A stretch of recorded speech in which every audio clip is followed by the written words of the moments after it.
All right. Good on YouTube. And now.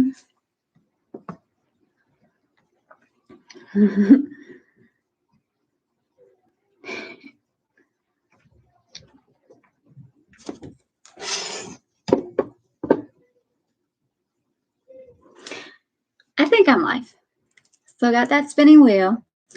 Today we're going to learn about distinctive gospel form, whatever that is. It's page 72 in the text. And this is page 72 and the picture on it. The picture is of the Via Egnatia, the Egnatian Way. It's a Roman road. It's an infrastructure, an imperial Roman road.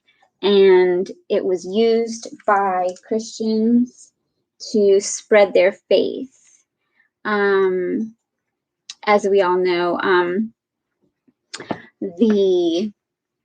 when the time frame that Jesus entered the world stage happens to be also the time frame in which the Roman Empire was building these Roman roads and their empire, etc. Let's see here. Let's jump in. Oh, welcome to Be Lit, where we strive to have a slightly better theology than what you can find in a meme. Here we go. Today we're reading about distinctive gospel form. The earliest description we have of the Gospels as books comes from a dude named Justin Martyr in AD 155 when he calls them memoirs. And that reference is from his first apology, chapter 66. I will link that in the comments. His readers would have understood this to mean that the Gospels were essentially biographical accounts of Jesus, similar to the memorabilia that Xenophon had written about Socrates. It was in this way that the Gospels were understood from Justin's day until the beginning of the 20th century.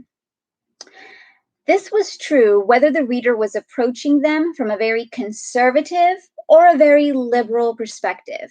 But with the rise of form criticism in the 1920s, see chapter 11 below. Okay, sorry, it's a cold read. I didn't expect that, sorry. But with the rise of form criticism in the 1920s came loss of faith in the Gospels as biography. Form criticism saw the Gospels as arising out of amorphous oral tradition to assume a new shape that had never existed before.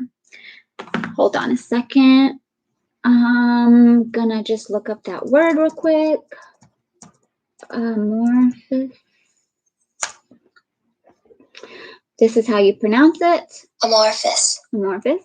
And it means without a clearly defined shape or form, an amorphous, characterless conurbation, lacking a clear structure or focus, an amorphous and leaderless legislature, mineralogy, chemistry of a solid, not crystalline, or not apparently crystalline, an amorphous polymer. Got you. Okay, so lacking definition and form is what the 1920s general opinion of the new form criticism was. Let me go back to where I was. Okay, where was I? So this happened in the 1920s where opinion started to go a different way, and let's move from there. Form criticism saw the Gospels as arising out of amorphous oral tradition to assume a new shape that had never existed before. This view in turn phased down and had given rise to the present situation in which, although there is no complete consensus, biography is again suggested as the best way to describe the genre. Okay. Got it. In the ancient world, biography covers such a large group of writings that the New Testament Gospels fit quite comfortably there, at least better there than anywhere else. But the Gospels are not just biographies. Following some mechanical idea of what a biography ought to be, whether ancient or modern, a simple reading of them discloses that they differ even from one another. Each writer has a special point or series of points he is trying to make. Perhaps the best way to describe them would be to call them expanded biographical sermons. They tell the story of Jesus' life and teaching, so they are biographical, but they also contain the elements found in early Christian sermons. Their primary purpose is to present the gospel message and call people to faith. It is for this reason that many things that could have been said were left out.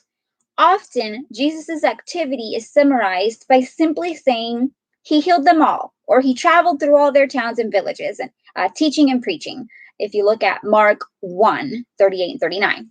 And if you look at Luke 4, verse 40. John puts it this way: Jesus did many other miraculous signs in the presence of his disciples, which are not recorded in this book, but these are written so that you may believe that Jesus is the Christ, the Son of God, and that by believing you may have life in his name. John 20, 30 to 31. So I get what they're saying. I get what the author's saying.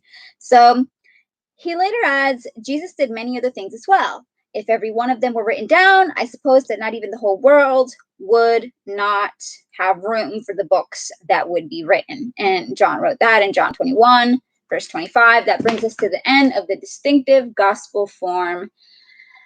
And there's a map. Where am I in time? I have time to show a map. It's a map, it's a map, it's a map. So it says the spread of the gospel, and I could probably just, it's a lot. So I can probably just take a picture and put that in the comments too. So I get what they're saying. They're saying that it's not, the Gospels are not an extensive, or is the word extensive what I'm looking? Expansive, detailed biography. What the Gospels are is a combination, a marriage of biography and sermon, because each individual gospel writer, Matthew, Mark, Luke, and John, are showing a different perspective of Jesus. For example, I think we learned the other day that Luke interviewed Jesus's mother. So he had just a different perspective. Anyways, and he also desired to write a detailed form because he was educated and he was a doctor, and I guess that's how he thinks, whatever, more left-brained, I guess. And so he wanted to write different from his perspective. So each writer is writing.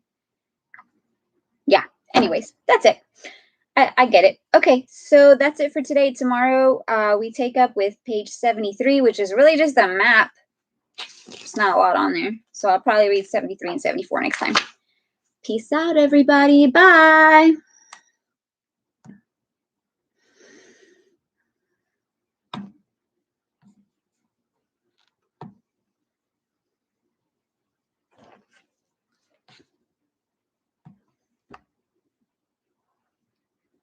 Bye.